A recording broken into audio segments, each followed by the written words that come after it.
If you guys have any problems or questions that you're having in your actual life, then email me at cangrowbusiness@gmail.com and I'll make a video trying to give the best advice I possibly can. Alright, what's up, gang? Today we have another episode of the series that I don't have a name for, and I'm kind of starting to like that name, which is fucking, oh my god. But our first thing we have emailed today says, literally just found your channel today, seemed really cool, so I have a question. I want to do YouTube and music, but I get a little stressed trying to do both. How do you stay calm, or do you also get stressed with your own quality expectations? I think I know what you were trying to say. I didn't really fucking understand that, but I get the point. The first thing I want to say is doing YouTube and music is two very big things to do, okay? Like, the music people do a shit ton. Like, the big fucking rappers, the big artists, that's their job, okay? They work like 8 hours a day. That's what they spend their life doing. And the big YouTubers, like the biggest YouTubers on the platform, they're doing a very similar thing. They're spending 8, 10, 12 hours a day doing YouTube.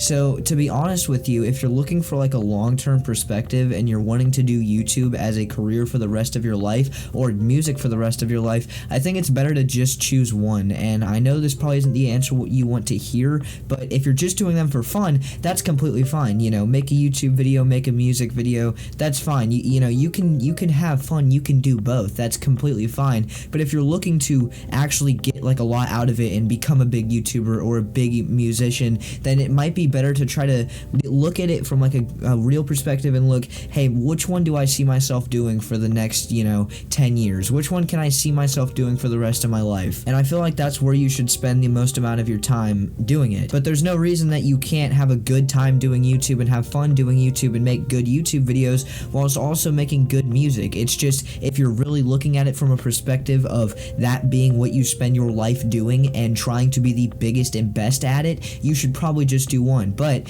again, like, if you're just trying to do them for fun, or if you're just, oh, I want to make YouTube videos are, they're cool to make, then, you can do both. It's fine. And then you also said something about having quality expectations, and this is something I think is very important, because I used to be a video editor. I've talked about this a little bit before, and even in my most edited videos, which this is not because it's the style of this series, but even in my most edited videos on my channel, they're nothing compared to the videos that I've edited before that are way more edited and have so much more going on. And I've also tried to do this multiple times before, like tried to start a commentary channel, and never really liked to do it as much because of those quality expectations. I never felt like I was making good videos. I don't really know what your expectations are, but I can kind of tell you why I'm able to and like to make these videos over the other ones that I've made, and what I think you can try to do. So the real reason I think I've never really stuck with this before is just because, again, I didn't really like the quality of my videos, but it's because I really didn't feel like I was doing anything. Like, I felt like the videos that I was making, they weren't helping anybody, nobody was watching them, they weren't funny, they weren't really serving any type of purpose, and for me to be putting that amount of time into something, I want it to be good. It doesn't necessarily have to be well edited to be good. It could just be like a good video topic, or I make good points, or it could be edited good, or I'm funny, and that not every aspect of that has to be in one video to make a good video. Don't get me wrong, that would be a really good video, but I think the more important thing is that quality of making something that you're proud of. If it's something that you're proud of, that will be quality to you, whether it's making YouTube videos or making music. That's honestly some of the best advice I could give. The expectation that you have of yourself is probably higher than, what it realistically is. Now, it might not be. I don't know what your expectations are, but the average YouTube video versus the quality that you want your videos to be might be higher than the average YouTube video. And if it is, that's fine. You should strive to make the best stuff you can make. But that doesn't mean that you have to overwhelm yourself with like all these different little nitpicky things that really don't matter at the end of the day. Like, for instance, if I make a video and it's a little fucking scuffed, but I still think it's a good enough video, I still think it,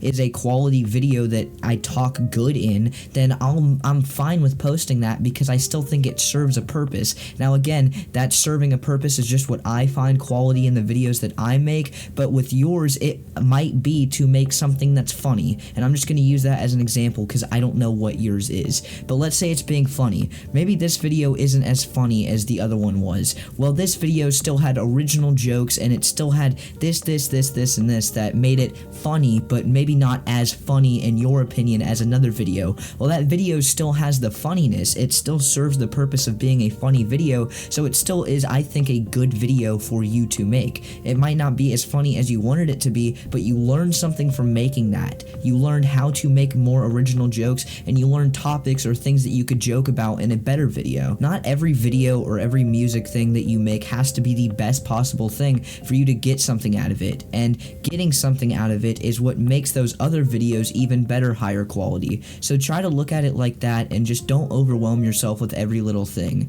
You gotta enjoy this, because if you don't, you'll never find any sort of success with it. And for our next email, we have this guy who says, "Hey Kangro, I like your videos and advice, but I want to ask one question. I want to create videos on a bunch of different topics, but I'm worried that it won't be consistent enough and people won't watch one video on my channel, then not watch other ones. What should I do?" Now, I'm not gonna lie, I have this problem on my channel. For instance, I can give you an example. My video that I uploaded on Fulcrum, where I talk about why I think he's a really big douche and why I don't like him as a YouTuber, did absolutely terrible. But another video that I uploaded did way better than that one, and me personally, I might not like the video or the topic of that video as much, but the Fulcrum video I liked more and it didn't do as well. And that's just honestly a fact of making videos as a small channel. If you're trying to make videos in the beginning, it is going to be inconsistent. You can look at my most popular video and let me check, it has like almost 6,000 views, but my second most popular video has 3.4 thousand views. And if you look at my latest on my channel, the video views are inconsistent. You can see the video How Do I Start YouTube got 84 views and my Quiet video got 2.4k. It's honestly completely different, and it does vary, especially if you're making it on different topics, but that's not a bad thing. When you're starting out, you want to build some sort of a community, and that community that you have in the beginning is going to stick with you. I have a few commenters that comment on all of my fucking videos, and I have no doubt that whenever I eventually hit like 100k or hit a mil, that they will be there and I will mention them. But what I'm saying is that in the beginning, it's good to have those videos that don't do as well as other ones, and it's just a fact of it. If you are making videos on completely different topics, that's what's going to happen. It's just how it works. But those videos are the ones that define you. If you make a video that gets 10,000 views and your next one gets 100 and then your next one gets 100 and you just stop, that, you probably didn't want it. Pushing through videos that don't do as well as other ones, even if you like the videos that didn't do as good, shows what kind of person you want to be. Pushing through that kind of stuff, that drought of views where videos that you liked more than popular ones didn't do as well, is going to make or break your channel. If you want to really stick with it with the long term, you have to realize that that one video, yeah, I really liked that video, I think it was good, but it didn't do as well as my other ones, and that sucks, but my next one is gonna do good. You really have to look at it like that. There's not really like a trick to make all your videos do perfect, at least in the beginning, but you just have to realize that it is going to happen, and that's just all part of the process. But if you persevere, if you keep going, you will get past that, and your videos will start to grow and they'll do better, because by the time you will have now a community of people who are going to consistently watch your videos. You see channels that blow up, like commentary channels that go crazy and then they have a huge view drop over the next few years. Well, that people that still watch them is their consistent views. They're consistent people. They watch every video that they make because they actually like that person. But then maybe they make one video and it does really good. Well, that's just because the topic of that video did better and was more like inclusive and had a bigger, broad audience that could watch it and enjoy it than maybe a more, specific video that their audience would like. And that's just a part of it. But the bigger you get as a channel, the more of that returning audience and that loyal audience that you will have per video, and that's honestly the best thing. That's what you want. So yeah, I hope that my advice was good in this video. I did my best, and if you guys do like this series, then email me at kangrobusiness@gmail.com and go check out my video that I uploaded a few days ago talking about how do I start YouTube. Whether you go watch that video or not, I appreciate you for watching this video all the way through, so thank you.